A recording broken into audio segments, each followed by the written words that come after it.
खुदा गली दा बाबा खुदा गलो मरदा बाबा music by presented by Virat music. गरम गरम रोटी सेक गलिया छोड़ी दा बाबा गरम गरम रोटी सेक गलिया छोड़ी दा बाबा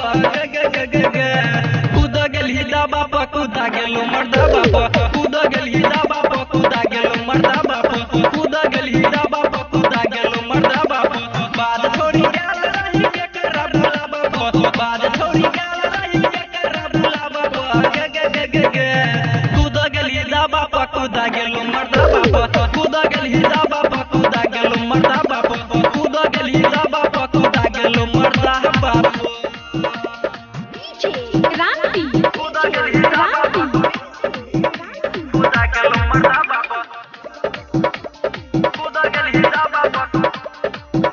खुदा गलो मरदा बाबा खुदा खुदा छोड़ी तोरा कोइल गलो महागा तोरा मत बाजा बाकी फाइट गलो लहंगा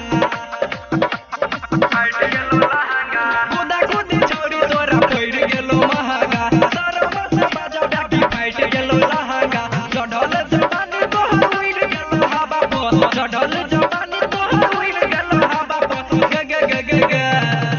गली दा बाबा खुदा गलो मरदा बाबा खुदा गली दा बाबा खुदा गलो मरदा बाबा खुदा गली दा बाबा खुदा गलो मरदा बाबा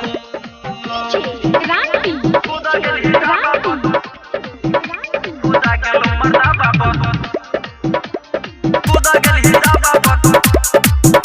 खुदा गलो मरदा बाबा नथिया छुटल छोरी झुमका छुटल केकरा बतानी तोहर ओढ़नी छुटल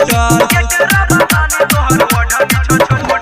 नथिया छुटल छोरी झुमका छुटल केकरा बतानी तोहर ओढ़नी छुटल यादव राजू राइडर के सबके दरवाजा पर यादव राजू राइडर के सबके दरवाजा पर